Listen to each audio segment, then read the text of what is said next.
Vice President, Mr. Speaker, members of the Senate, of the House of Representatives, yesterday, December 7th, 1941, a date which will live in infamy, the United States of America was suddenly and deliberately attacked by naval and air forces of the Empire of Japan. The attack yesterday on the Hawaiian Islands has caused severe damage to American naval and military forces. I regret to tell you that very many American lives have been lost. No matter how long it may take us to overcome this premeditated invasion, the American people in their righteous might will win through to absolute victory.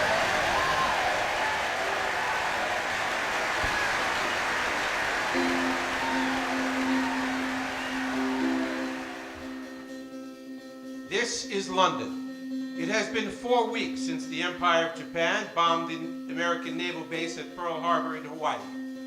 While the United States has been engaged in the war against Germany through its aid of Great Britain for 2 years, it is only now that she finds herself immersed with both feet in a two-front war against Japan in the Pacific and against Germany and Italy in Europe.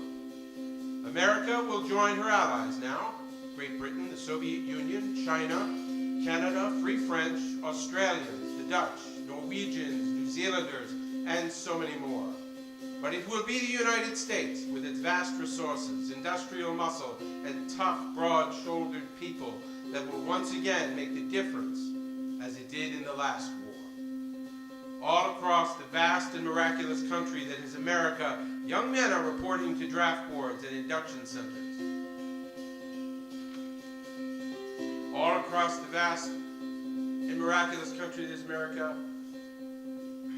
wives and fiancés and children are looking longingly at their husbands, beaux and fathers, marching off to defend liberty and freedom. Defeating the enemy will take all the big-hearted, tough-minded men and women we have, from the steel mills and football fields of Ohio, the cities and docks of New Jersey, the ranches of Texas, the plains and farms of Iowa and Nebraska, the lake towns of Minnesota, the factories of Pennsylvania and Michigan, and the coastal towns of California to win this war.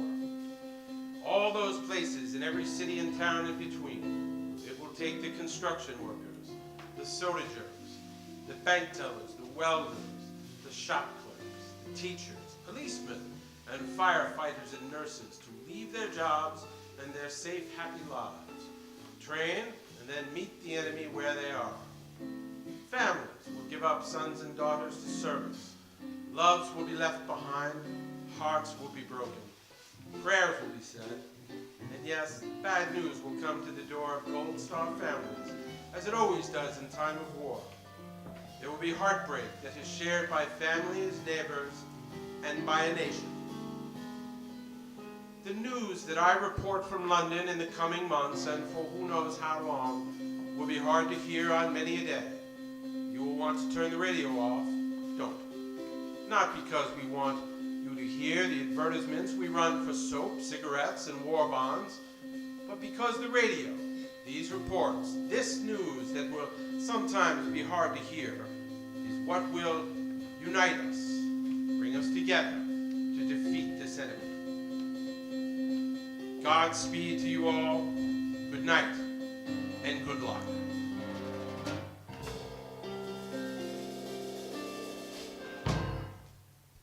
Dear Billy, thought I'd like to drop in and say hello tonight and remind you to be a very good girl until Saturday, until I give the command, present arms. You know, I spent another restless night last Sunday. Seems like I want to turn back the clock to Saturday night. As I write this, I'm listening to the radio, a broadcast from Ireland, describing the arrival of a first detachment of the Allied Expeditionary Force to Europe. can't help feeling a thrill to hear that at last we're doing something concrete about giving peace and serenity to our people. I'm looking forward so much to next weekend with approximately 21 hours with you. I'm certain it will be a weekend I'll never forget. I believe I won't want to go to sleep in fear of awakening to discover I've been dreaming. Dear Charles, your letters arrived. You certainly know how to make a girl feel special. I have had almost one every day since you left. And each one is so much like you, and few people can do that in a letter. I can close my eyes and almost hear you say what's written. I showed Mom the picture of us taken in front of the church and what you wrote on the back. She said, "My, he made his mind up in a hurry." I know you said there is a small chance we could see one another if I took the train up for Easter. I am making arrangements with work and Mother to be able to come if it looks like we can meet, but I won't count on it. I am enclosing a leather folder for pictures. I saw it and it looked just right. Of course, you don't have to put my picture in it. I'm sure you have a picture of another girlfriend you could slip inside. And of course, I'd never know. Yes, Easter not looking good for us seeing one another, but I believe I told you not to count too heavily on it. If I'm still here at Fort Dix, there isn't anything I would want more than to just hold you in my arms for days. But everything is too indefinite. I can honestly say I don't know if I'll be here for a day, week, month, or a year. This is a combat unit and is liable to take off at any time. And by the way, Miss Gray, I wouldn't dare put anyone else's picture in this swell leather case. Not only because you wouldn't want it, because it just wouldn't belong. Your sense of humor is a bit sarcastic. I'll have to get used to that. Don't worry about discouraging news about the war. Everything will be all right soon. And when we start rolling, it will be over in no time. The only reaction I had today from your letter was to want to hop on a plane and come the fastest way possible to reassure you that there isn't any doubt in my mind as to your feelings or mine. Like you, I've never been impulsive, although I've always wanted to be. If my remark about your other girlfriend sounded sarcastic, I suppose it is because I'm still in a dream about how we feel about each other and having a hard time believing it's all happening. I finished my first aid course. Now all I have to do is work for my grade and certificate from Washington, and I'll be all prepared. I'm going to take the air raid warden's course next and the advanced first aid course. We're going to have our first air raid practice Monday. I'm not waiting for your letter to write later tonight as I ordinarily would.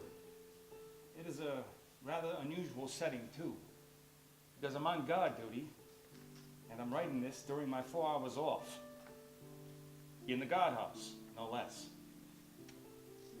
I can hear a song on the radio. It's just too perfect for us. I wish that I could hide inside this letter.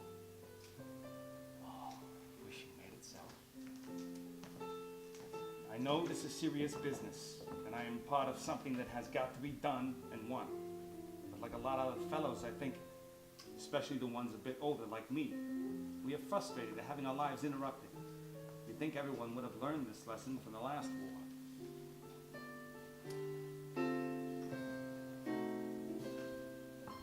My heart in this letter I'm sending, the same as the others I write. I close it and then start pretending, the same as I do every night. I wish that I could hide inside this letter and seal me up and send me out to you. what a surprise in store. They'd bring me to your door. I'd pop right out and kiss you like you've never been kissed before. We'd be so happy we would cry together. And then we love the way we used to do. I wish that I could hide inside this letter and seal me up and send me out to you.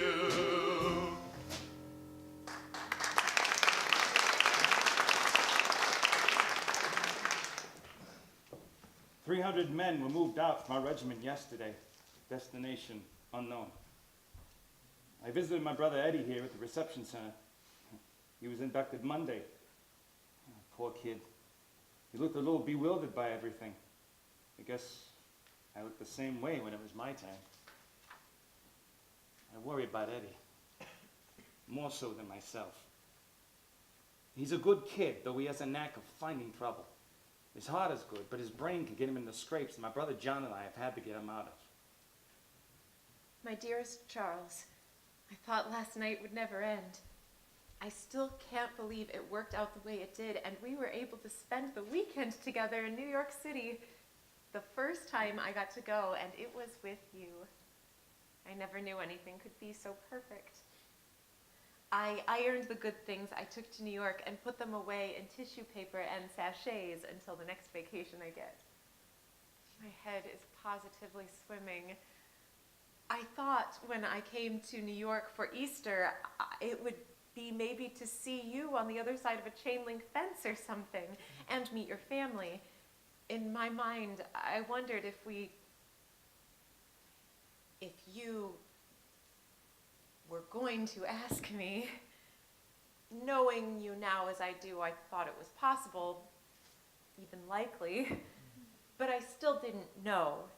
Not until you looked me in the eyes and said the words. You certainly have a sense for the dramatic. On top of the Empire State Building, like in Love Affair with Charles Boyer and Irene Dunn. It was so perfect. I'm so glad it didn't rain. What was your plan if it had rained? Dearest Billy, it happened as suddenly for me as it did for the other fellows back at Fort Dix. You got my cable that I was shipping out. John was able to see me off along with Pop and Mom. The voyage was something to remember. Thrilling at times. The sea was rough, and the fog like pea soup. The destroyers that were escorting us had to drop depth charges a few times as they detected submarines. The vibration of those things is remarkable. I had guard duty a few times. What an eerie feeling to be on A deck alone for some 4 hours into the wee hours of the morning. The ship churning through the foggy night, most of the ship asleep. One night I drew 2 a.m. to 6 a.m. Nothing lonelier than that. Steaming ahead through the fog, not sure what I was guarding or looking for exactly. Couldn't see 10 feet in front of me. The only thing to break the silence at times is the sudden dropping of depth charges. That will shake you out of your boots with the laces still tied. This afternoon, I was thinking of us 3 months ago. Honestly, I can't suppress the feeling that we've known each other 10 times 3 months. By reading my return address on the envelope, you must know by now that a promotion came through today. It means $6 more a month. More for me to save and send you. Your move to a ship and then to Northern Ireland was so sudden, yet you told me to expect anything. The night before I got your cable, I had a strange dream and I felt so close to you. I don't know where I was, but it was dark and raining hard. I walked for blocks alone in some place, some town or city. The streets were deserted and there was such a deathly quiet. On the side streets, as far as I walked, there were troops standing at attention, all equipped to move somewhere. Countless numbers of tanks, trucks, and jeeps. Finally, I awakened and I was so cold. I don't think you have anything to worry about yet. It's all about training now. Marching, drilling, shooting practice, hand-to-hand combat exercises. Thoughts keep running to you, though. How about our honeymoon? What are your thoughts? Miami? Berkshires? Adirondacks? We could do Miami by train. How about Bermuda, if you like boating? What appeals to you? Have you awakened from the dream yet? I can see us lying in the Miami sand, hot days and cool nights, driving along Lake Champlain to Fort Ticonderoga. Say, while we're up that way, can we stop at Cooperstown, the Baseball Hall of Fame? You'll earn a lot of points with me if you say yes to the last one. I would love to go to Cooperstown. Bermuda, too. Never been to any of those places, so I'm game. The weather has turned a little cool here. I hope it doesn't frost and spoil Mom's victory garden. She had some 200 tomato plants set out besides potatoes, corn, and string beans. We still have another plot to plant. We will have quite a garden. Mom is going to get some chickens, too. It's quiet out tonight, except for the birds singing. And in the distance, I can hear the children playing. Occasionally, a stray car goes by. They get more scarce every day with the tiring gas situation. There is so much to write about how life is here. We've done 2 afternoon marches that were real honeys. One that took us up to the top of Fairhead Mountain, the northernmost point in Ireland. The CEOs said we were going to have an overnight march to the Giant's Causeway, one of the 7 wonders of the world. It will be wonderful to see, but I'd rather see it with you.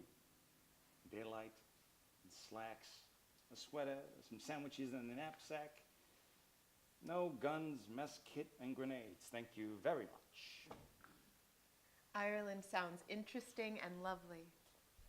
We are on the same page about not wanting to make that hike with backpacks. We didn't get a chance to hike up Mount Mitchell just outside Asheville. It's beautiful at the top of the Smokies. Did you know it is the highest point east of the Mississippi? I bet you didn't. Dear Billy, the people here are so gracious, if in their own mostly silent way. The women are extremely muscular. Probably because they are on bicycles all the time. Bikes are a way of life here. Not that I'm looking at the legs. Stylish clothing and anything but necessities and food are extremely rare because of rationing, etc. The Irish appear to be splendid people, though going through life with an almost silent attitude. Or perhaps it only seems that way to strangers. My people come from Ireland. My grandparents came as children. Did I tell you that my grandmother had 16 children? She died after giving birth to her last. My grandfather died in his early 40s. He was a plasterer. My father was orphaned. But this is where the Kileys come from. The Emerald Isle. And it's my first time here. I certainly knew that the Kileys came from Ireland. Your mom and pop certainly wear their Irish, and a lot of things around the house that reflect the Irish pride. My mother's parents came from Wales, so you're close to my people too. I want to go there one day. They were coal miners and came to America as children, settled in Pennsylvania in a coal mining town called Morris Run.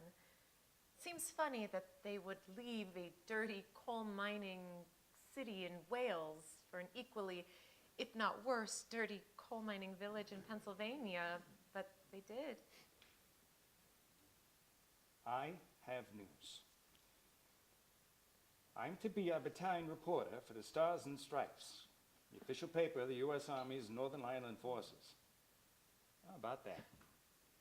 I love being a reporter in civilian life. Writing sports for the Jersey Journal has certainly had its rewards. I've been up close to Babe Ruth and Lou Gehrig, covered the Louis Schmeling fight at Yankee Stadium, been to World Series games and saw Lou Gehrig say goodbye. I never imagined I might get to write on this war while I'm here. I've already begun the work. how would you like to have a 15-minute chat with, let's say, Merle Oberon and Patricia Morrison? Besides, an interview with Al Jolson. That was my happy lot the other evening. They appeared at our camp in a show which is touring the service units in British Isles. Vera Lynn was the highlight of the show. I've certainly heard her often enough on the radio, but seeing her in person and the adoration of her by the men was something to experience. She sang White Cliffs of Dover. Well, it was something. It's become so familiar that everyone joined in on the chorus. There'll be bluebirds over the white cliffs of Dover. Tomorrow, just you wait and see. There'll be love and laughter and peace ever after. Tomorrow, when the world is free, the shepherd will tend his sheep, the valley will bloom again, and Jimmy will go to sleep in his own little room again. There'll be bluebirds over the white cliffs of Dover. Tomorrow, just you wait and see.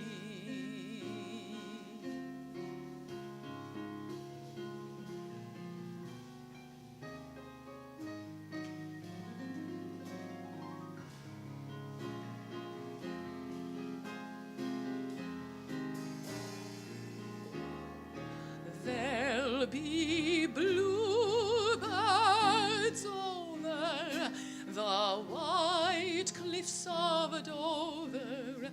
Tomorrow, just you wait and see. This is London. Good evening. Tonight I bring you an eyewitness account of the atrocities being committed by the Third Reich against the Jews of Europe.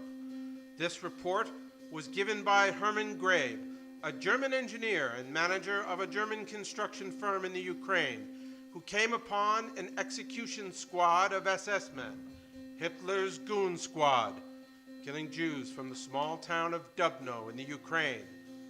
He gave us the following eyewitness account to us in our studios.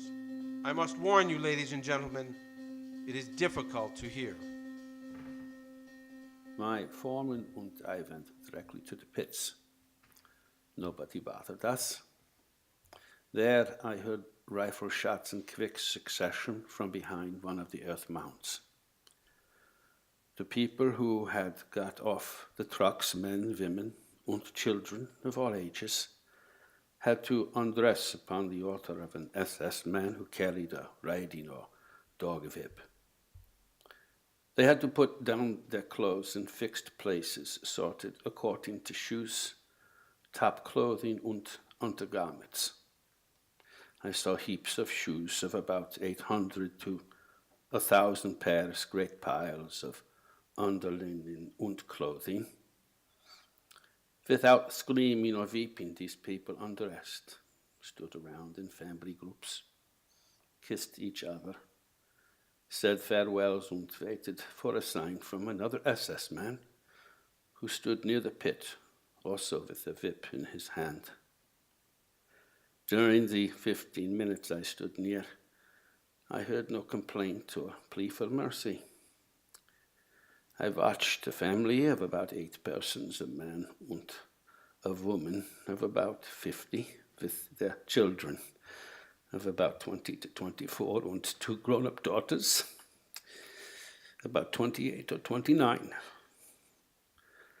The father was holding the hand of a boy, about 10 years old, and speaking to him softly. The boy was wiping his tears. At that moment, the SS man at the pit started shouting something to his comrade. The comrade counted off about 20 persons and instructed them to go behind the earth mound. That is where the SS man, sitting at the edge of the pit already holding some 1,000 souls, began machine gunning the people I was just looking at. I looked into the pit and saw the bodies were twitching, or the heads lying already motionless on top of the bodies that lay beneath them. Blood was running from their necks. The next batch was approaching already. They went down into the pit, lined themselves up against the previous victims, and were shot. Ladies and gentlemen, I know that this is difficult to hear, but it is important that we know our enemy, know what they are capable of, know in fact what they are doing and why we must defeat them. The sacrifices you are making are for a greater good that must prevail. This is your reporter in London. Good night and good luck.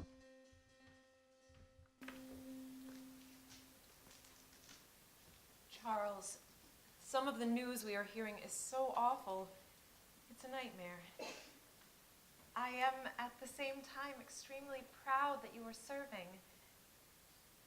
My brother Warren will be there soon, but I'm so worried. The Germans and Japanese both seem inhuman. How could people do these things to one another? I'm so proud of your new job. Any chance of getting me your paper? We are beginning to eat out of our victory garden. I've eaten string beans until I think they'll come out of my ears most any minute, besides the Swiss chard and beets. The tomatoes aren't quite ripe yet, but we have bushels. I guess we'll can them from now on. Mom and I were talking just now, and if we can't get enough business this winter, we will close the house and go home to Ohio for a while. Between the two of us, we'll be able to make the payments, because we have to hang on to the house. I think I'll try to get a factory job. I'll join the army of the girls in slacks. How would you like that? Charles, I have a request. Your last letter to me was typed. I hope it's not too much to ask, but can you always write to me with a pen? Seeing your actual handwriting is a thrill for me when I see the letter on our central hall table after Mother has brought it in from the box on the street.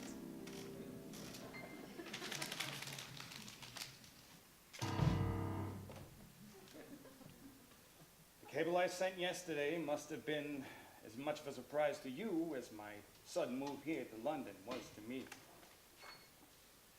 To sum everything up in a short space of time, I'm with the Star Stripe headquarters now full-time, enjoying my work immensely. The request for my transfer to the paper came to my company commander. He called me in and told me that I didn't have to accept it, that I could stay with the battalion and prepare for the North African invasion. I think it took me 3 seconds to decide. I was on the next plane to London. The paper was published as a weekly since April, but it became a daily today. You can realize how much work it will mean for the staff. This afternoon, a new Red Cross Center was opened here. By this afternoon, I mean early evening. Vivian Lee, Diana Wynyard, and Miriam Jordan, as well as an Army Glee Club and orchestra, won a transatlantic broadcast through NBC. And guess who was assigned to escort Miss Vivian Lee on her rounds? I'm not kidding. And about my writing letters instead of typing them, yes, I promise, dear. This is London. This week, American forces invaded North Africa. Why North Africa, you may be asking?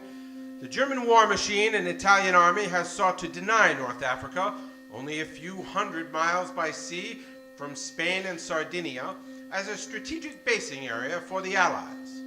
Our soldiers, fighting alongside British infantry, are taking it to the Hun in terrific heat and desert conditions.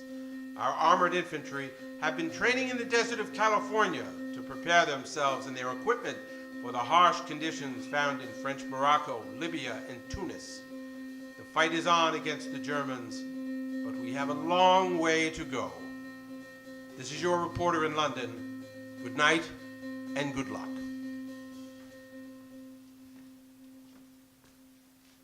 Vivian Lee. I am green with envy.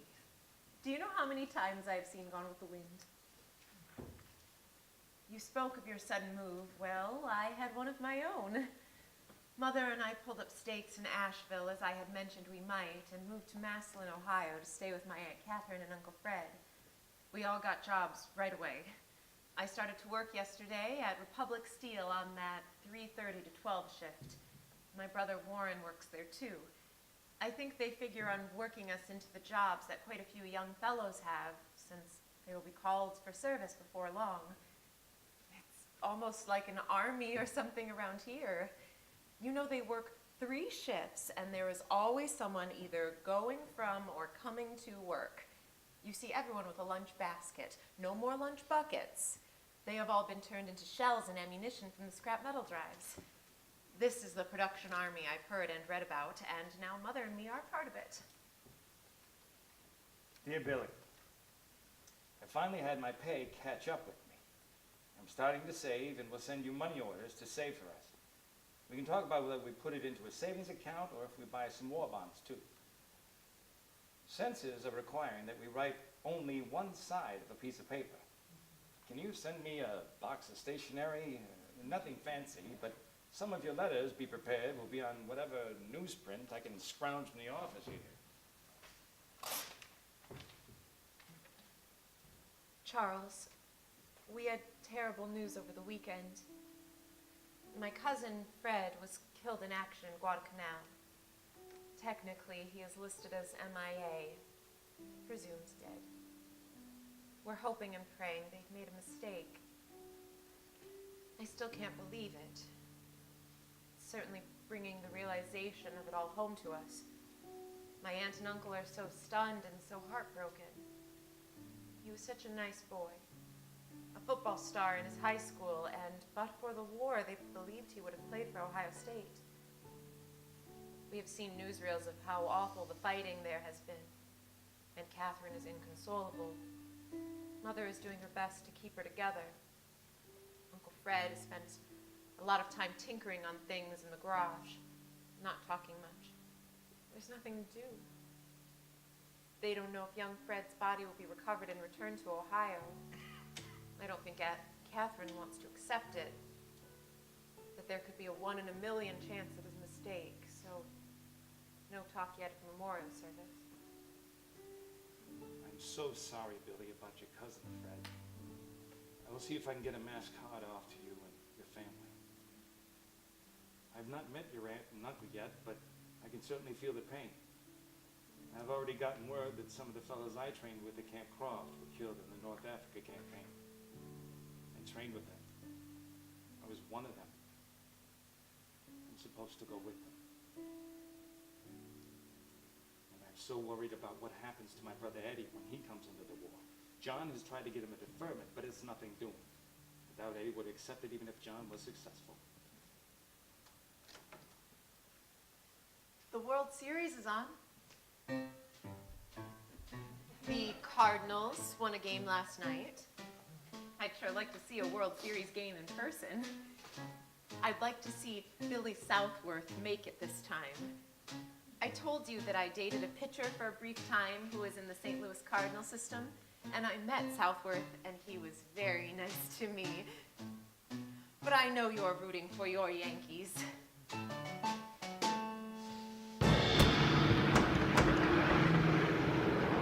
Gallagher made a mass raid on Berlin last night, and it looks as if Jerry's going to repay the compliment.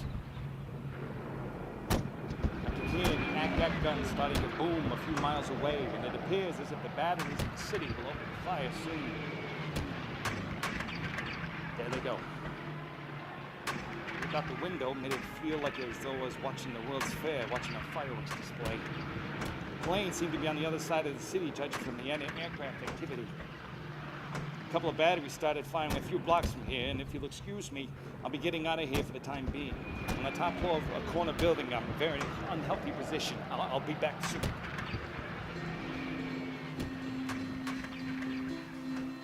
This is London. Tonight, I'm on a rooftop looking out over London, the city feeling rather large and lonesome. All the lights in the city have been switched off. We are in a blackout alert. For reasons of national as well as personal security, I am unable to tell you exactly where I am. Off to my left, I can just make out that faint, angry red snap of anti-aircraft fire against a steel blue sky. And the sounds of the anti-aircraft guns can be heard from my position. The threat and danger to Londoners is real. The building to my right, which was hit 3 nights ago, has been evacuated, and approximately 1/3 of the structure was sliced off, with the bricks falling away on one side like a stony waterfall. Down on one street below me, I can make out one red light in the outline of a sign in the middle of the street. I remember seeing that sign earlier today. It says, "Danger, unexploded bomb." This is the atmosphere of danger that Londoners are living with. I can see the searchlights as they try to illuminate the enemy aircraft. The lights rise and then fade into the light of a 3/4 moon. And so it is on a typical London evening these days. Christmas is less than a month away, but all anyone wants this year is the end of the bombing. This is your reporter in London. Good night and good luck. And now back to our regular programming.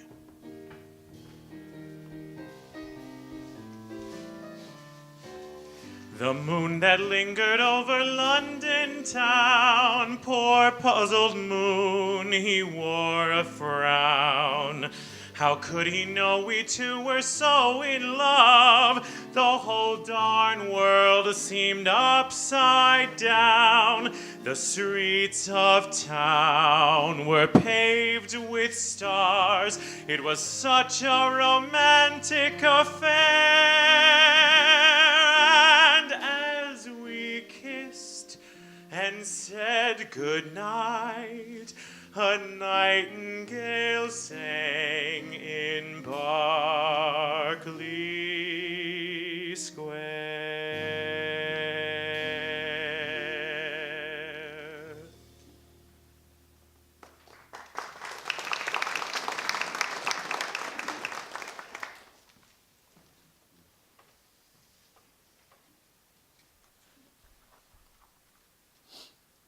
As I was saying before, I had to take cover in the shelter. The bombers, the few that got as far as London, were back this week. It's been every night. The biggest damage was done to a school not very far from the Stars and Stripe office, in which 45 children lost their lives. It happened shortly after noon yesterday when the kids were having lunch.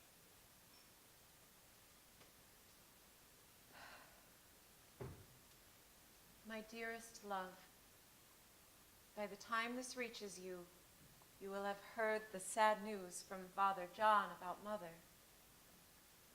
I feel I can say Mother because she would have been my mother too. I've never been so shocked. Only yesterday I got a letter from your sister Eleanor telling me she seemed fine. What can I do to comfort you? You are so close, but so far away. I'm going to go to Jersey City as soon as I get the funeral arrangements.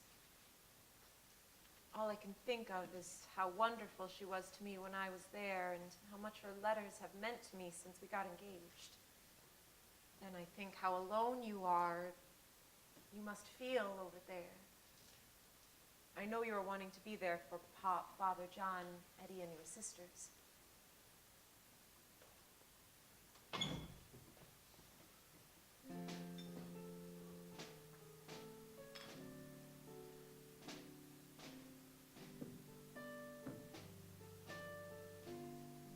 Another hard letter to write, Charles.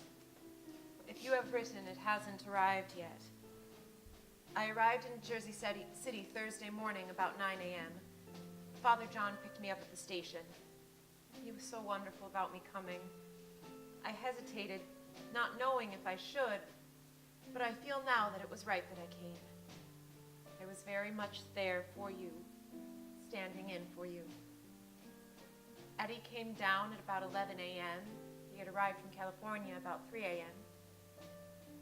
I like it. He's like you in some ways, down to his mannerisms, but in a quieter, shy way.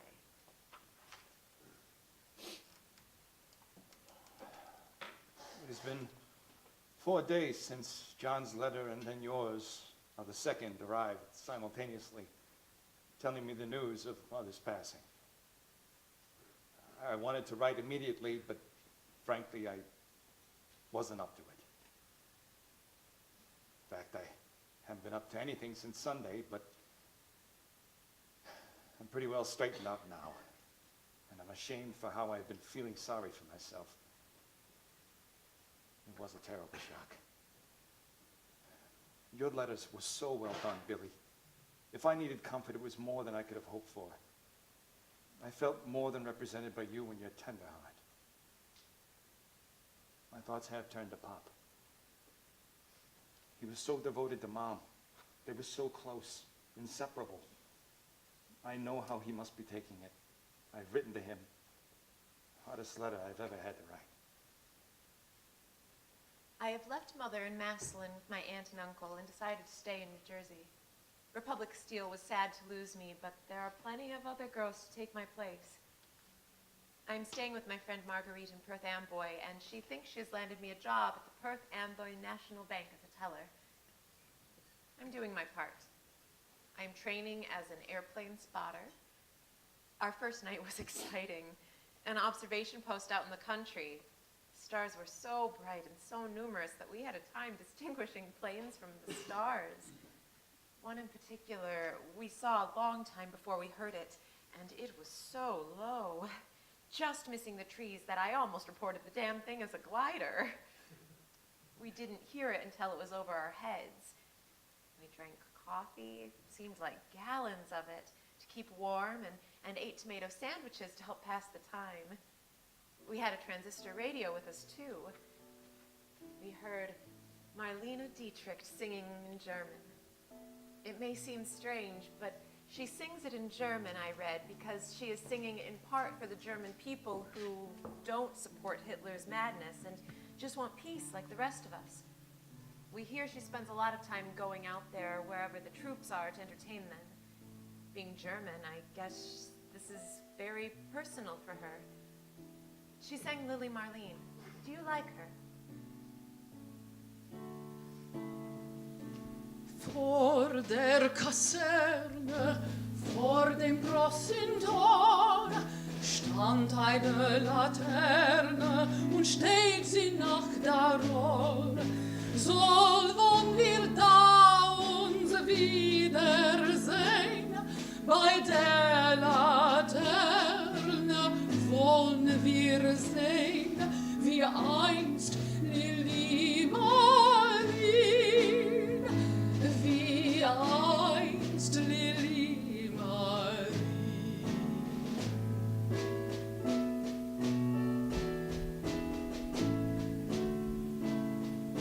Schon reift der Posten, sie blassen Zapfenscheik. Es kann 3 Tagen kosten, Kamerad, ich komm ja gleich. Da sagt ihn wir auf Wiedersehen, wie gerne wollt ich mit dir gehen, mit dir, Lili Marleen, mit dir, Lili Marleen.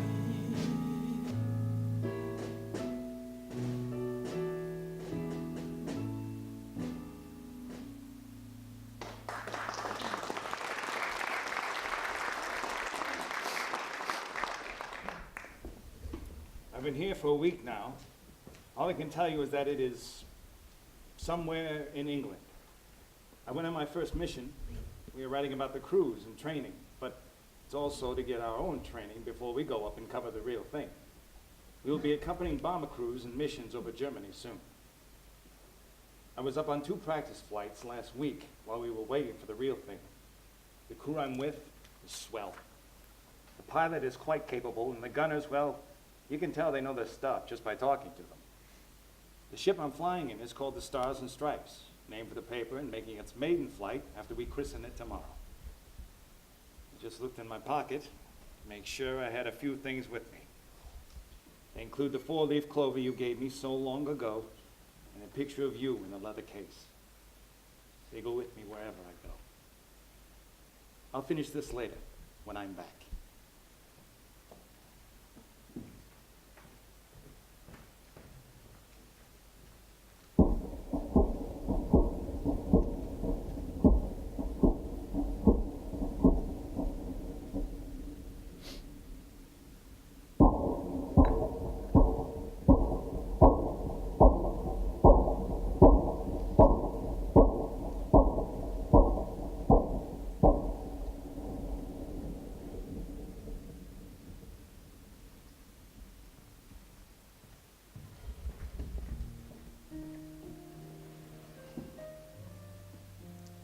Your wandering boy is back, safe and sound.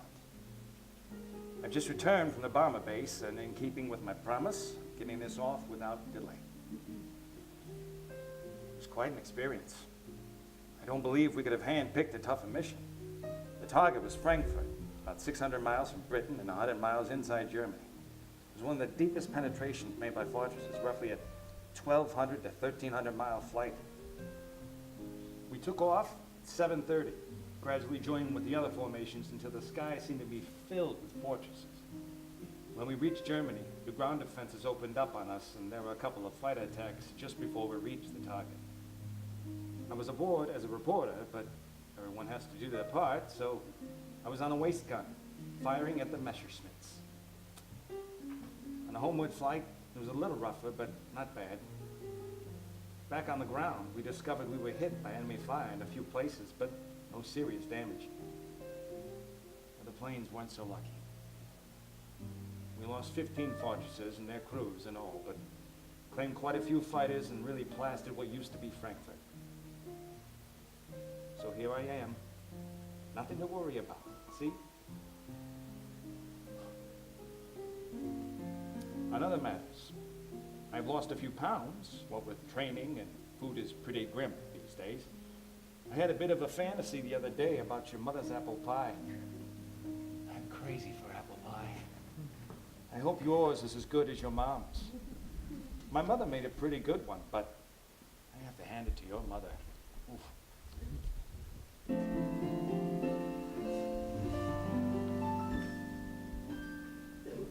My brother Bill is in the army now. We heard from him today. His waistline's getting back to normal now. Here's what he had to say. Ma, I miss your apple pie. Ma, I miss your stew. Ma, they're treating me all right, but they can't cook like you. Oh, Ma, nobody's spoiling me like you used to do. They won't let me stay in bed until noon. At 5:45, they play me a tune. Oh, Ma, I miss your apple pie. And by the way, I miss you too.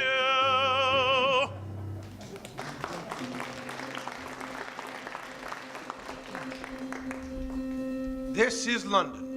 Last night, British air power dropped 3,000 tons of bombs on Hamburg and Frankfurt, Germany, the heart of Germany's industrial complex and their war machine.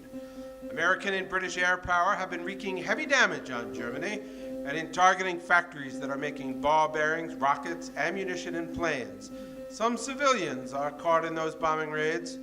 Also workers, many of whom have been dragged from their homes across Eastern Europe, France, Poland, and Norway are among the casualties. The sharp end of the Allied sword is readying for the invasion of the continent. All over the United Kingdom, Soldiers are training to invade by sea and air. I'm not tipping our hand, ladies and gentlemen. The enemy knows we are preparing to invade. And don't they wish they knew the where, the when, the how many? Well, let me tell you this, Herr Hitler. The details don't matter. The when is soon. The where is everywhere. The how many is all of us. We are all coming to defeat you. Every Allied soldier in Europe, every mother and father and wife and sweetheart in America and England and Canada and so many other free countries that make up the Allied forces. We are coming to the aid of every brother and sister, mother and father, grandmother and grandfather, and every child in Europe. That is all from London tonight. Good night and good luck.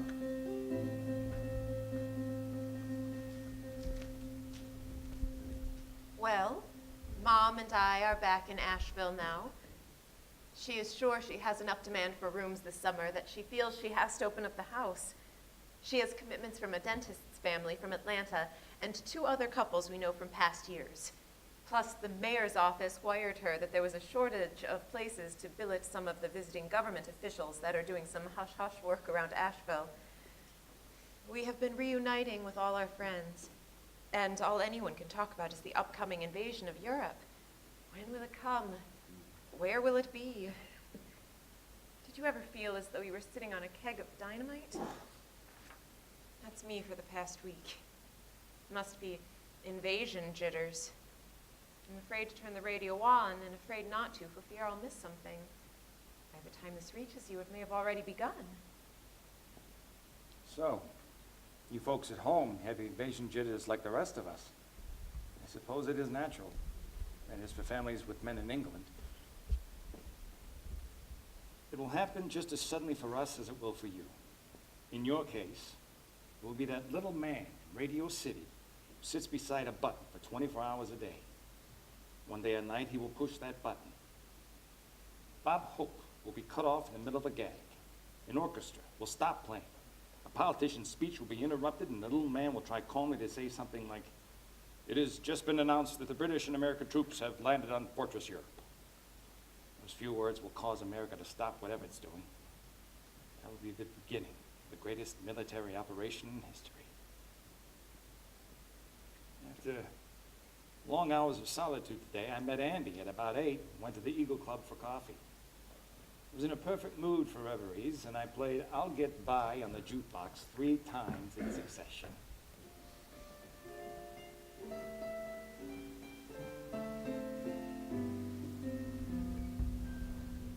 I've neither wealth nor power, but now that you've said you're mine, wherever I go, whatever I do, I'll be doing fine,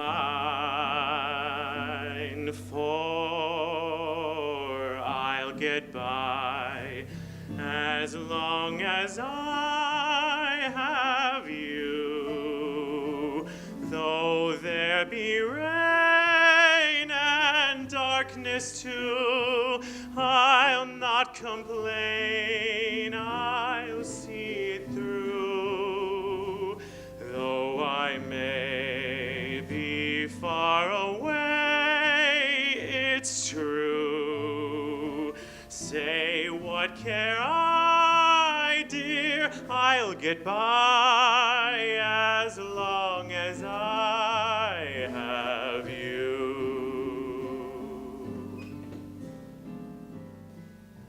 I'm anxious about you, Charles. No mail all week. I've gone longer before, but I guess it's because of the upcoming invasion and all, keeping us on pins and needles and missing you so much. Saturday night, the hit parade is playing, Sinatra crooning. It's been raining, and the air is musky and smells of the wet. Though I may be far away, it's true. Say, what care I, dear, I'll get by as long as I have you.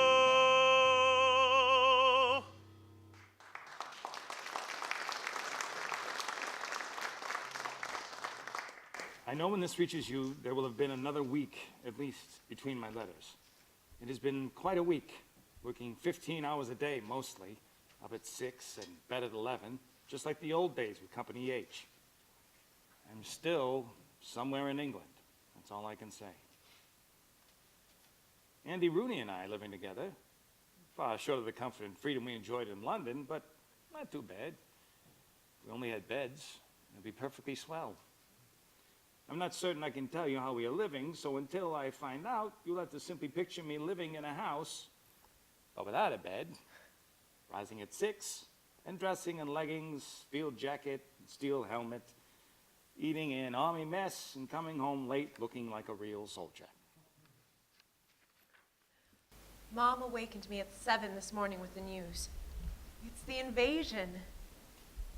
She had a strange look on her face. Confusion, relief, anxiety.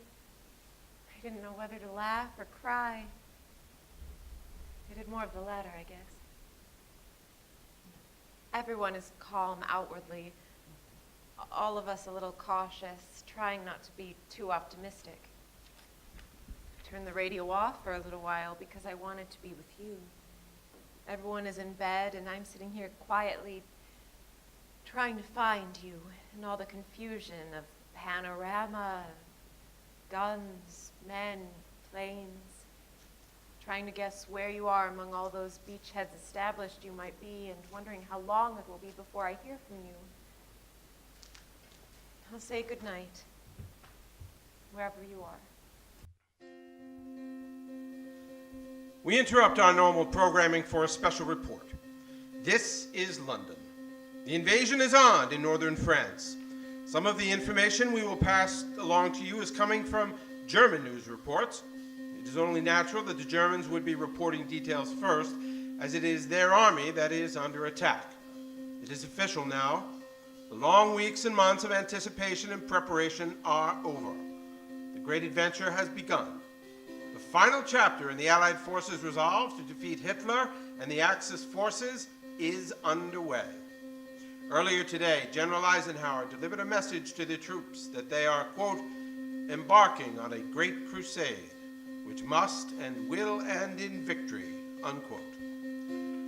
Early reports of casualties on the beaches of Normandy are not conclusive.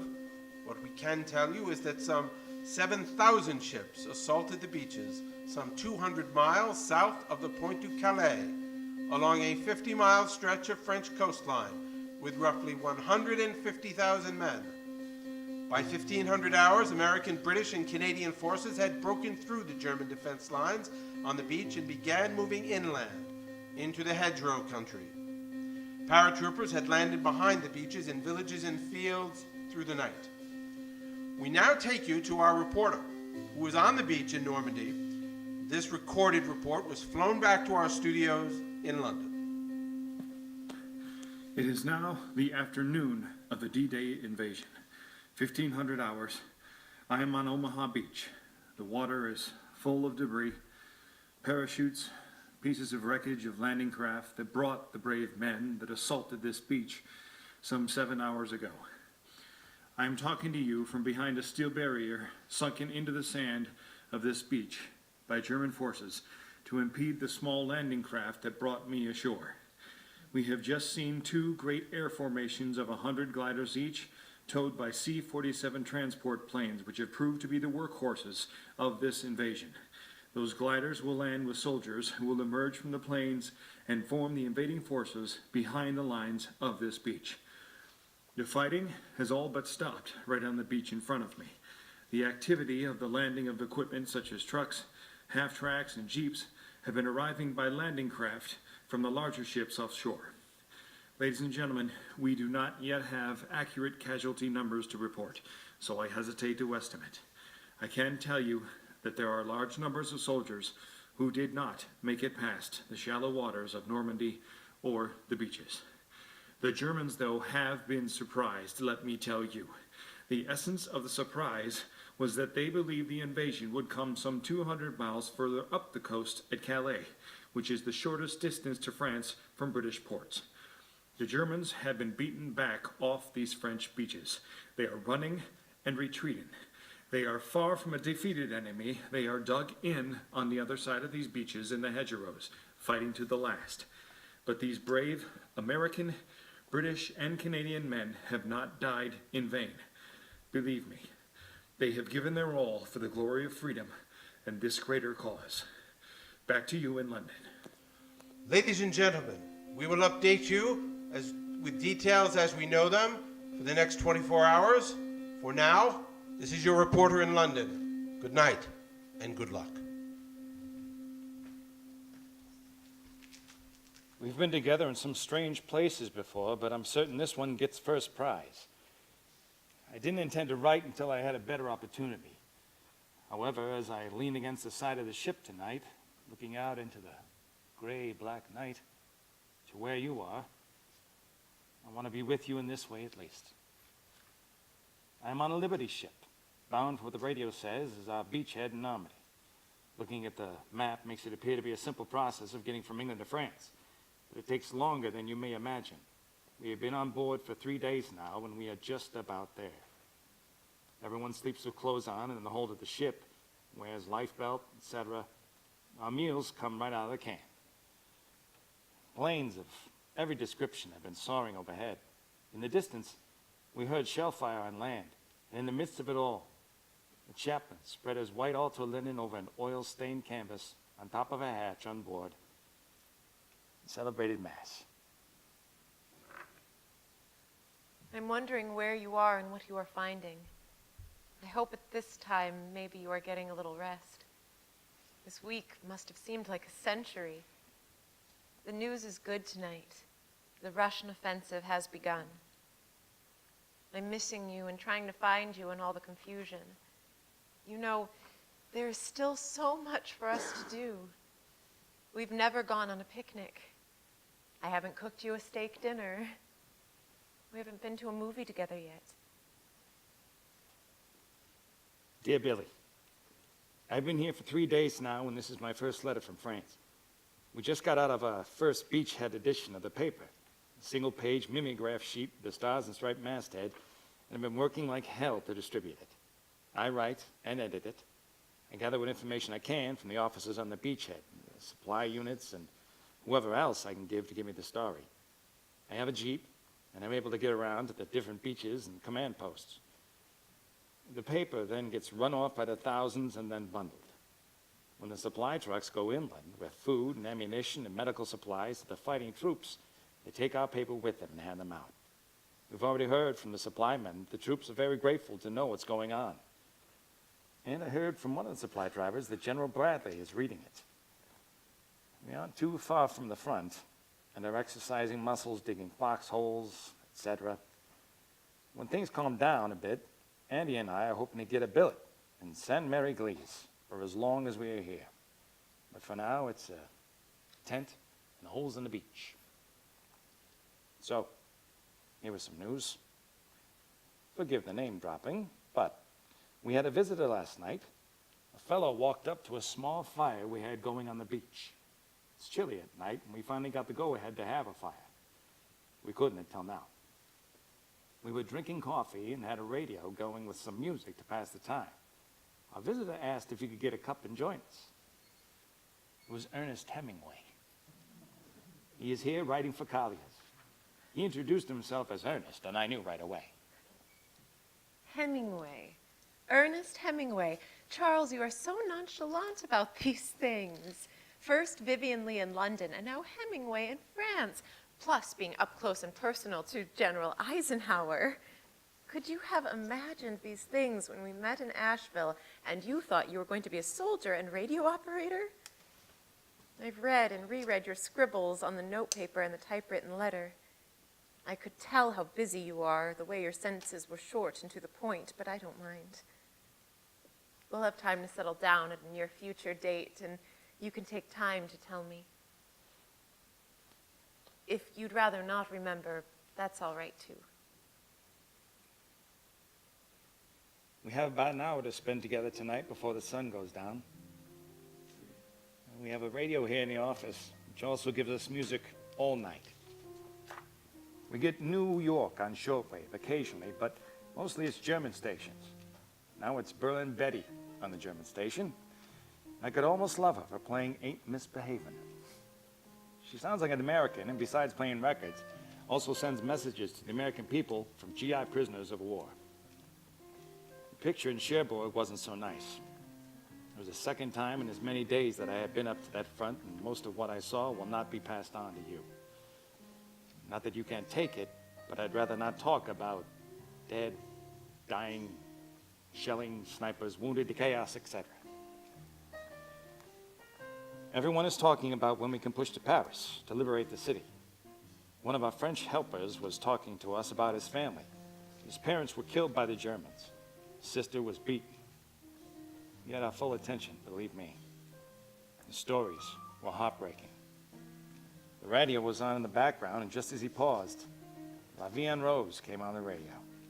It was like in a movie, on cue. We all just listened and drank from a bottle of champagne he shared from his stash that he kept from the Germans. Did I tell you? The water supply is not safe, so we're brushing our teeth with champagne.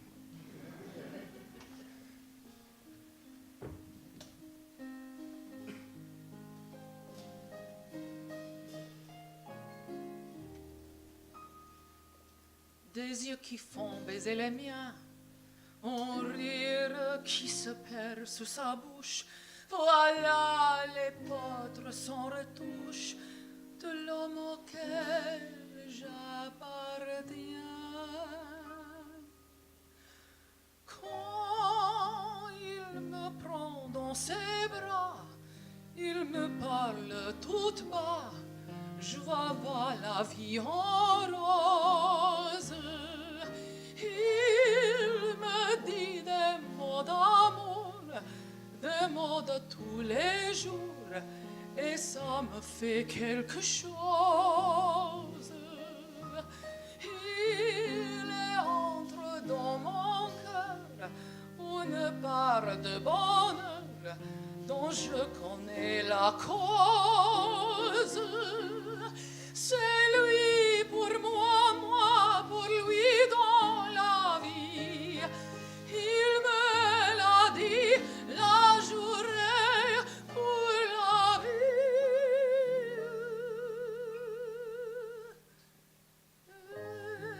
Et dès que je l'aperçois, alors je sens en moi mon cœur qui bat.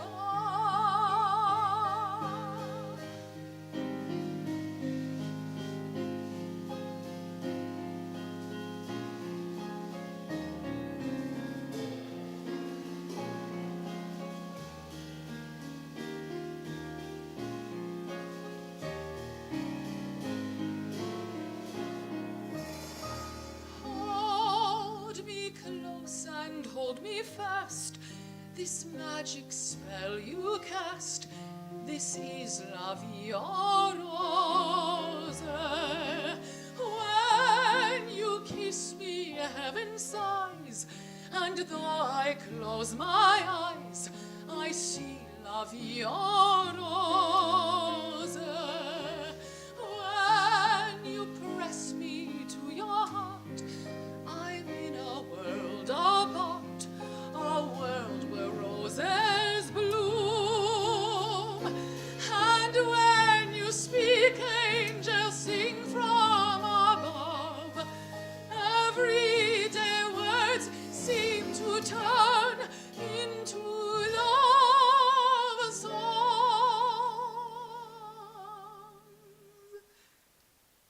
Give your heart and soul to me, and life will always be la vie en rose.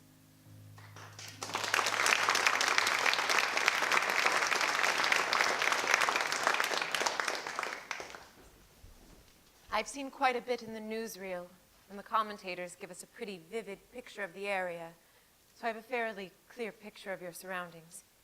Enough that I don't like it. According to reports tonight, the boys are holding their own in France. The latest week of the Stars and Stripes covered it more thoroughly than anything else I read. You have a good team. Western Union. Dearest Billy, my leave came through. Stop. I'm getting first transport plane possible to New York. Stop. 3-month leave working in Stars and Stripes New York office. Stop. Can't wait to see you. Stop. Tell Pop and see if Eleanor will lend you her wedding dress. Stop.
This is Paris.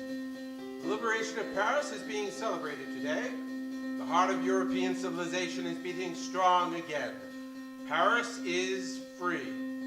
4 years of courage and hope have been answered, and a flood tide of jubilation has burst forward. The people of Paris have all risen from their basements, their kitchen tables, their beds to greet their liberators. They are holding their French flags high, marching up the Champs-Élysées. In the weeks leading up to this day, the Germans, in their retreat, have cut a wide swath of carnage and death, murdering civilians, blowing up key and historic buildings and churches as they retreated through Belgium to their homeland. More than 100,000 Germans, however, have been killed and tens of thousands have been captured and put into prison camps the Germans themselves had constructed to hold French prisoners. American, British, and Free French troops came streaming across the Seine in armored columns supported by ground infantry. Fighting took place in the city before the last of the German resistance, crushed, gave up. Skirmishes with tanks and machine guns took place at the very base of the Eiffel Tower. German administrators, who had been the Nazi bureaucrats occupying offices once held by French officials elected to office by democratic elections, came walking out like sheep, holding white flags, begging the gathering French citizens for mercy. With the return of General de Gaulle to Paris, the French celebration of their freedom was complete. The beloved general reignited the everlasting flame at the Arc de Triomphe. This is your reporter in Paris. Good night and good luck. Tonight, you're soaring somewhere close to the stars. So far and so near. I know that I'm going to be all right. I thought maybe I might feel like Billee Gray again, not having you here. But I'm Mrs. Kiley, whose husband is away at war. I like the way it sounds when I say, my husband. I like it even better when someone says, Mrs. Kiley. My letters have been written in some strange places. This one is coming to you from a C-54 at 8,000 feet. We took off exactly 4 hours and 31 minutes after we last spoke. I confess I am happy for this plush plane for the 16-hour flight. It has real seats. But wouldn't you know it, I left my glasses behind. As soon as I get to Paris, I will cable to have you send them to the Stars and Stripes office. Charles, I am making some inquiries about going to Europe with the Red Cross. I went to the office today for an interview. I didn't give her any specifics, but I did ask if I can choose the theater of operations I could go to. The woman said I couldn't. I so want to do more and to be closer to you. But it would be so awful if I signed up and they sent me to the Pacific. I had my first experience really trying to speak French today, and it did not do so well. I was trying to find a mass. I asked the manageress of the hotel to direct me to La Catholique Église, and I thought I understood. After walking for 2.5 miles, I found St. Augustine Cathedral. When I walked back, I found the church I was looking for 2 blocks from the hotel. Well, I'd say that either your French or your sense of direction had better improve, or you are going to miss a lot of deadlines. I should have known you'd find the nearest church, Charles. You were such an example and an inspiration. Tell me more about Paris. I hope we get to go someday after the war as tourists. At least we know that the French will be back in charge. Yesterday, I went to the Louvre. A lot of treasures have not been restored yet, and I'm told that the Germans made off with many pieces. But there was a lot of sculpture and things from ancient Egypt, Persia, etc. A lot of the treasures, thank goodness, were removed in 1939 and hidden away somewhere to keep them from the Germans. It's a year before the occupation, but I guess they knew it was inevitable. I also went to Notre Dame Cathedral. I have to admit, being a little disappointed. Not at the cathedral, but of how commercialized it has become. Some fellow hits you up right away to buy a ticket for a tour. Once inside, though, I saw a relic of the true cross of Christ. Chalices donated by kings and emperors over the centuries. A beautiful collection of all the popes and cameos, relics of the French saints.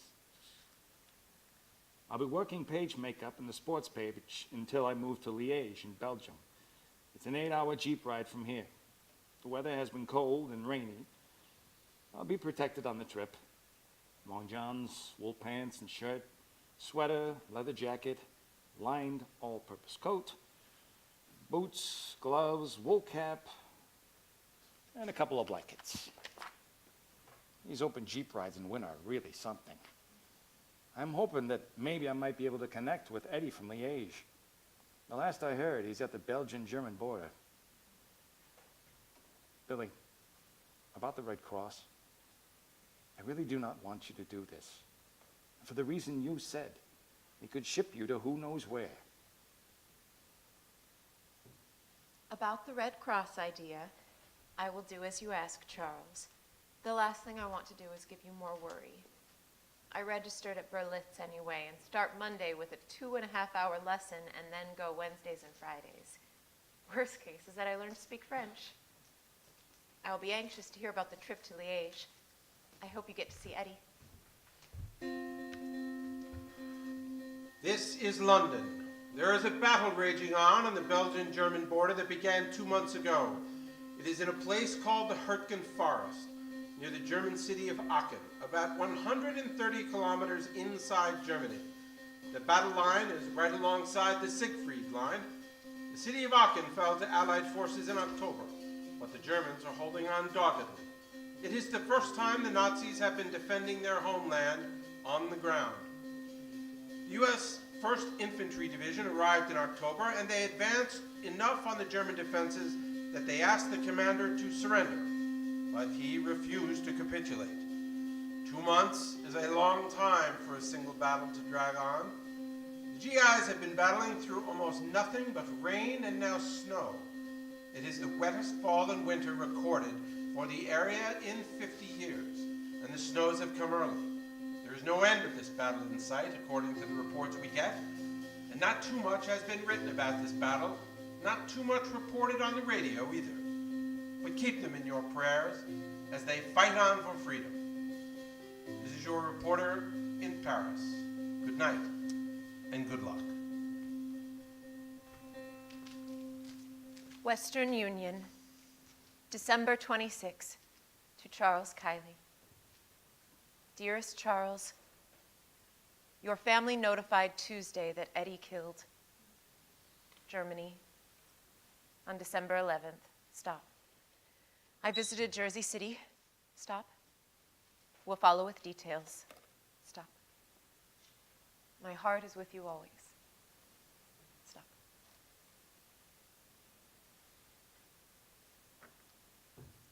Dear Charles, I wish that I could write as if we didn't know the heartbreaking news. By the time this reaches you, you will have received the cable. Darling, darling, if only for 5 minutes I could be with you tonight.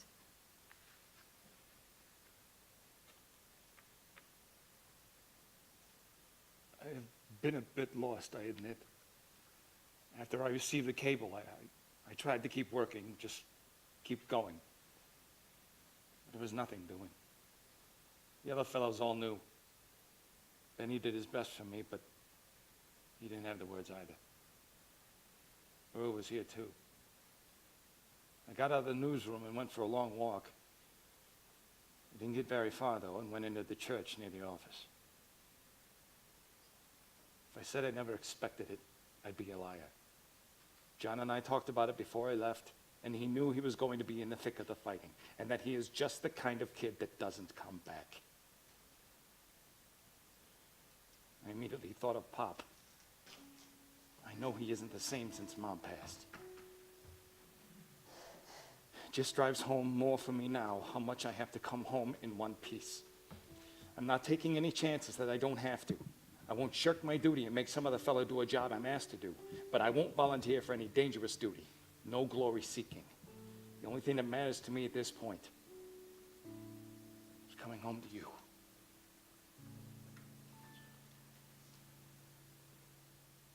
Oh, Danny boy, the pipes are calling from glen to glen and down the mountainside. The summer's gone and all the roses falling. It's you must go and I must bide. But come ye back when summer's in the meadow, or when the valley's hushed and white with snow. It's I'll be there in springtime or in shadow. Oh, Danny boy, I love you so.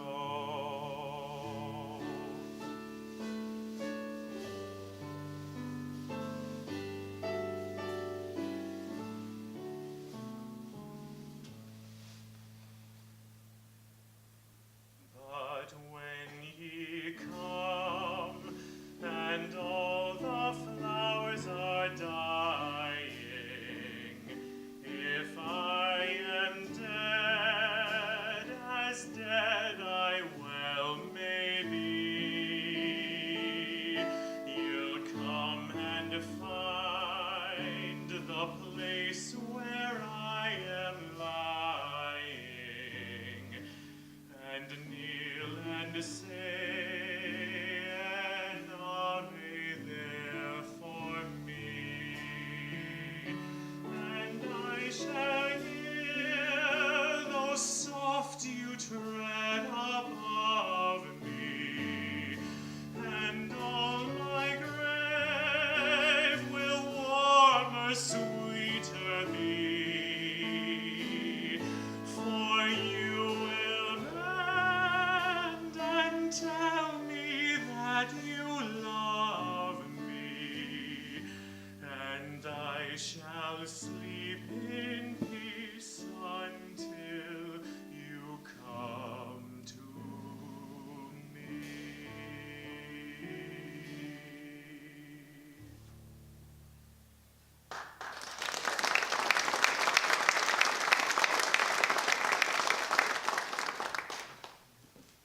Dear Charles, I was in Jersey City yesterday to visit Pop and the girls. Pop was so glad to see me. We had a nice long talk in the front parlor. He is holding up. but I know, of course, that he is hurting so much inside over Eddie. I will get over as much as I can, but the girls are taking good care of him. Good news today. That meat market on 8th Avenue you like so much sold me pork chops and ham. I took some to Pop. That's the first time we've been able to get them in a month. We've eaten about as much spaghetti as I can stand. Paris just called. The Russians are just 40 miles from Berlin. Living quarters in Liège are surprisingly comfortable, more so than what we had in Paris, and there's a Turkish bath in the village where we are staying here. We can bathe, etc. I'm glad to hear about your better living quarters and the Turkish bath. But tell me, your curious wife, what you mean by bathe, etc. What else is done in a Turkish bath? Oh, dear Billy. The etc.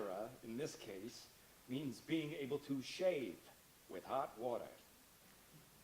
But for a week now, there hasn't been any bath or shower facilities in the Turkish bath because they can't get any coal to heat the water. To meet the emergency, my friend Bill Spear and I chipped in to buy this electric coil gadget about the size of a saucer that you drop into the water and heat it up. That is what we have for washing and shaving. I've been doing that for a week. I tried taking an actual cold shower, but that will not be repeated. And I got lucky and met a lieutenant who took pity and lent me the key to his hotel billet where I was able to get a hot shower. Your friend Joe Fleming came to the Stars and Stripes office yesterday and took us out to dinner last night. He is a very funny fellow. He says he is anxious to get back with you and worries he's going to miss some of the big action. He also says that you should have been the priest instead of Father John. While it makes me happy to think of you leading a priestly lifestyle over there, I am awfully glad that you are not a priest. The First Army took Cologne. The Third Army pushed 60 miles to the Rhine today. Things are moving fast, and they are talking about sending me in to start an edition of the paper in Germany after the surrender. A new job for me. It is a branch of Standard Oil that's right around the corner from the apartment. All my office and bookkeeping experience is just what they were looking for, and a raise from the last one I had. Things aren't moving fast enough to suit me. Do what you can to end this war already. I want you home. I'm saving money plus what you are sending me to buy some things for our apartment. I'm going to buy some war bonds, too. In my letter to you yesterday, I told of getting ready to go to Germany. Well, the whole picture changed in less time than I can take to talk about it. Jules Grad, to begin with, has been with General Eisenhower for quite a few months. He's going home now, so I'm off to cover the general. I'll meet Grad this afternoon at the general's headquarters. This morning I met the general's naval aide, Captain Butcher, here in Paris. Also a couple of colonels connected with public relations. The job boils down to this. Rather than have an entourage of newsmen following the general around, one man is selected to represent the world press and radio in reporting the general's activities. General I consisted that one man be from the Stars and Stripes. That was Grad, and now me. I met with General Eisenhower this morning. Colonel Galt ushered us into the general's office and left us there. We saluted, we shook hands, told us to sit down, then talked for 5 minutes or so. He was waiting for a call from Churchill. The general looked tired around the eyes. You are going to take over Jules Grad's job at Eisenhower's headquarters. I think it's wonderful. I'm glad that the Russians are taking Berlin. There'll be a hot time in the town of Berlin when the Yanks go marching in. I want to be their boy to spread some joy when they take over Berlin. There'll be a hot time in the town of Berlin when the Brooklyn boys begin to take the joint apart and tear it down when they take over Berlin. They're gonna start a row and show 'em how we paid the town back in Michigan. They're gonna take a hike down through Hitler's Reich and change the Heil to give me some skin. There'll be a hot time in the town of Berlin when the Yanks go marching in. You can never keep 'em happy down on the farm, so tell 'em that we're coming, better sound the alarm. And I can't wait to have my baby back on my arm after they take Berlin.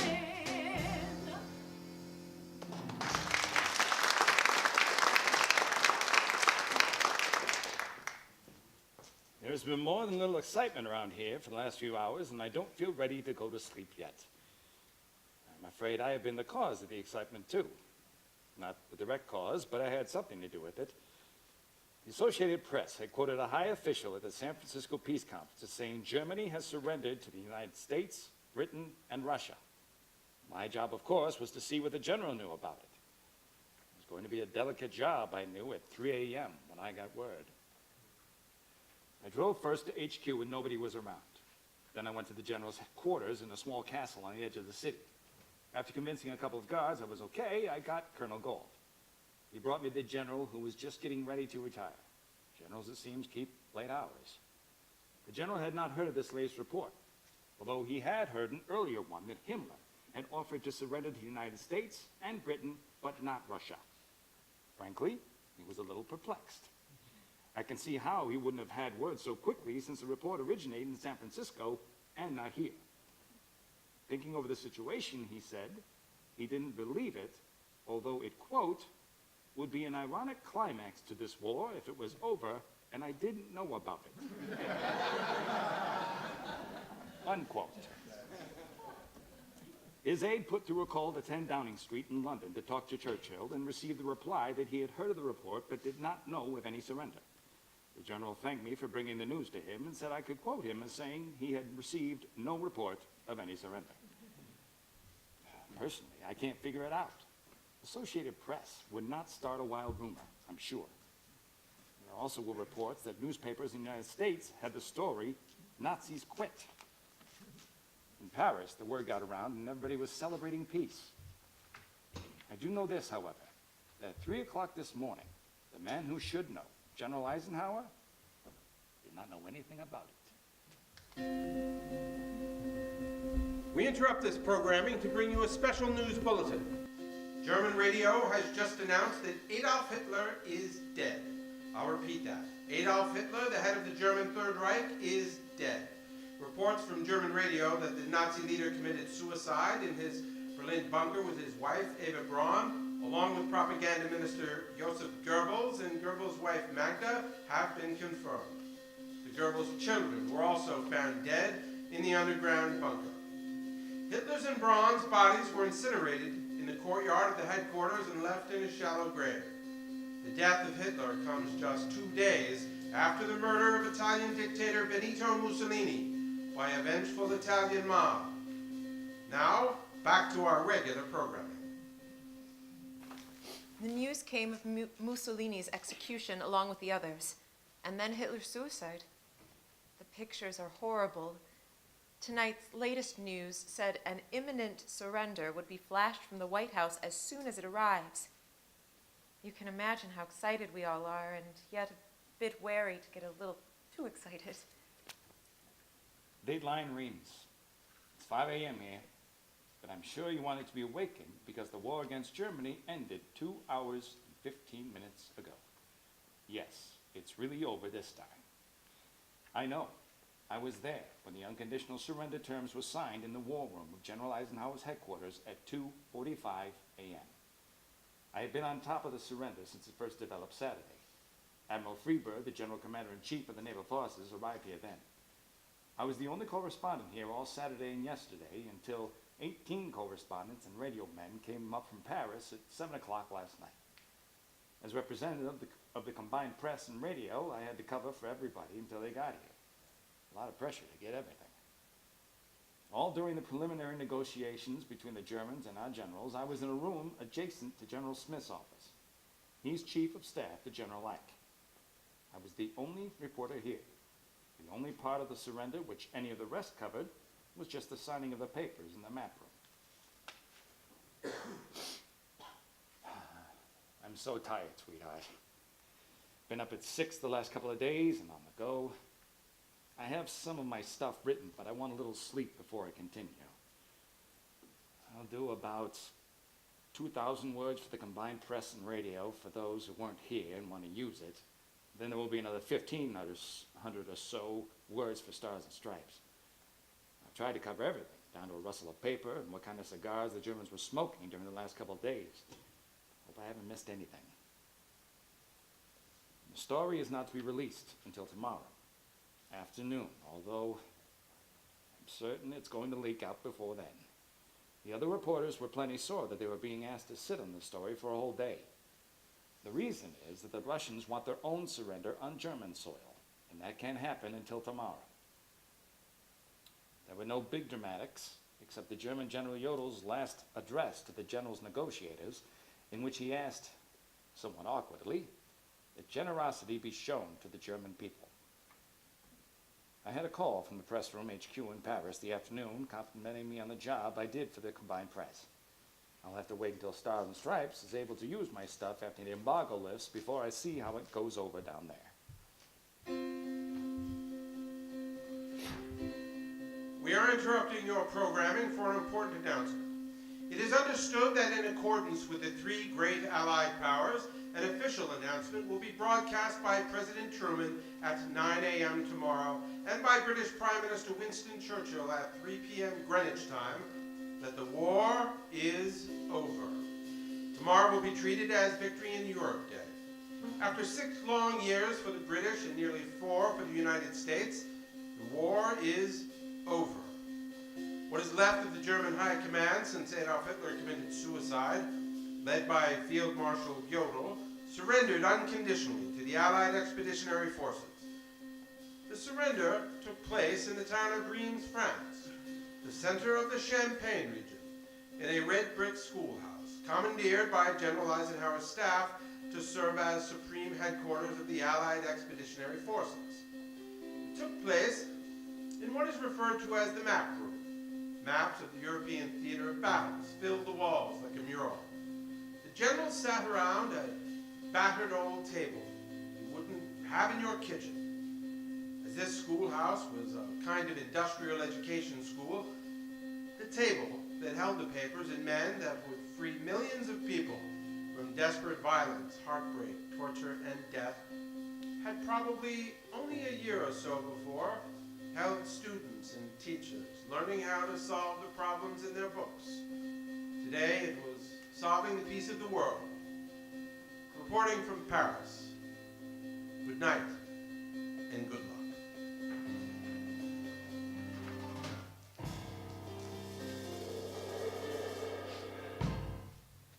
It still isn't official, but there was enough excitement today to make it official.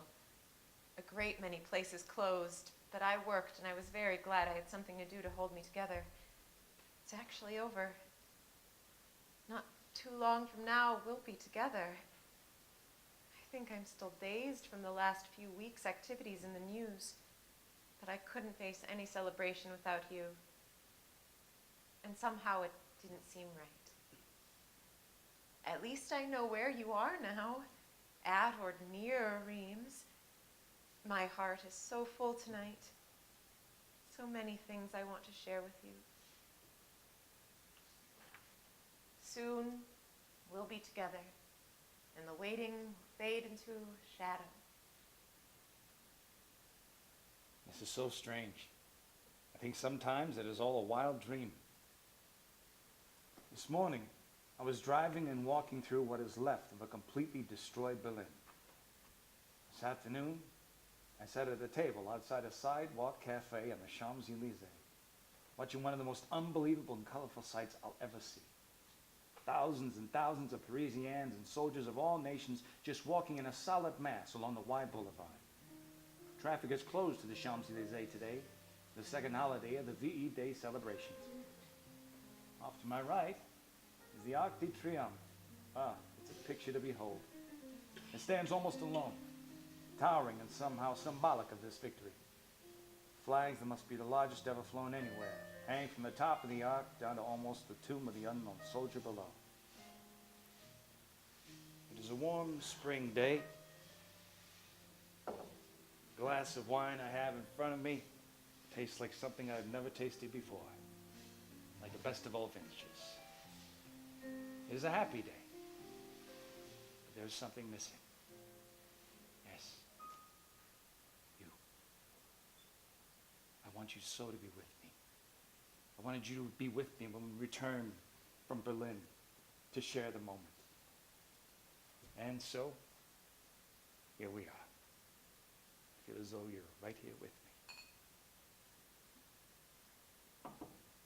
I thought the job was finished in Reims, till I was notified at 8 p.m. Monday night that I was going to Berlin next morning. The Berlin job was to be a ratification of the first surrender and a show for the Russians. The Russians, you see, insisted on having the Germans surrender on German soil. 8 correspondents, none of whom had been at the Reims surrender, flew in one plane. The sight of the city was appalling. I can just ask you to picture a huge city completely destroyed. That's the simple picture. Another fellow and I went into what is left of the Chancellery, Hitler's headquarters. The building felt like it might fall over after all the shelling the last weeks. The negotiations went on all afternoon and night before the ceremony started after midnight, Berlin time. After the ceremony came the official victory banquet with Marshal Zhukov as the host. Never forget that one, Angel. After 24 toasts, no sleep for gosh knows how long, vodka, champagne, cognac, wine, caviar, squab, Russian cigarettes, the picture of hopeless people, weary refugees streaming through Berlin, smoldering fires everywhere. It was pretty well done in. My surrender stories got page 1 in all Stars and Stripes editions and were played very well. Today's paper had a page 1 note that I was the only correspondent at both surrenders. Yes, I made a little history. I can hear the crowd still parading and yelling. Planes overhead all day and night, shooting flares, French planes buzzing the champs at 200 feet, red floodlights beautifying the opera, water fountains spraying 50 feet high around the fountains at Place de la Concorde. This is the Paris I wanted to see. I'm satisfied there is not another place like it. This morning, I thought back to the days I used to dream across the ocean to wonder where you were and what you were doing, and wishing you were with me. It won't be long now.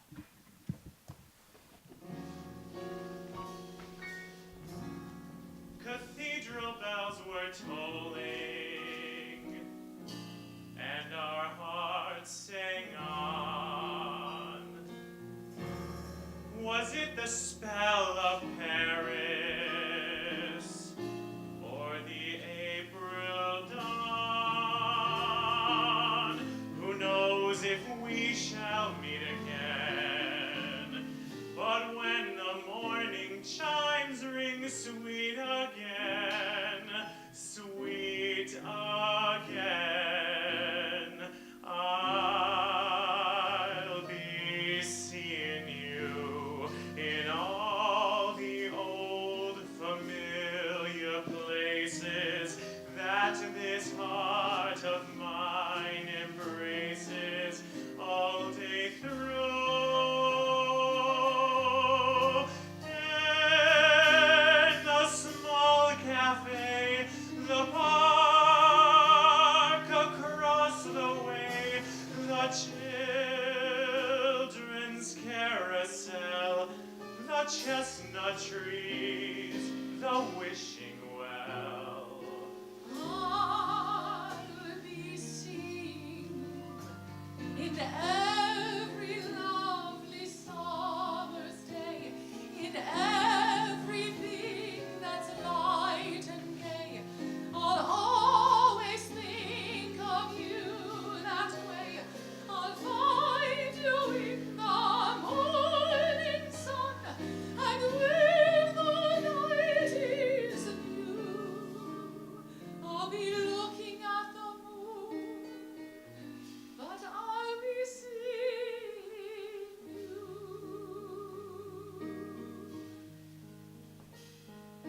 Ladies and gentlemen, we don't usually do this, but in lieu of the special day that it is, we'd like you to help us out with the chorus of this song.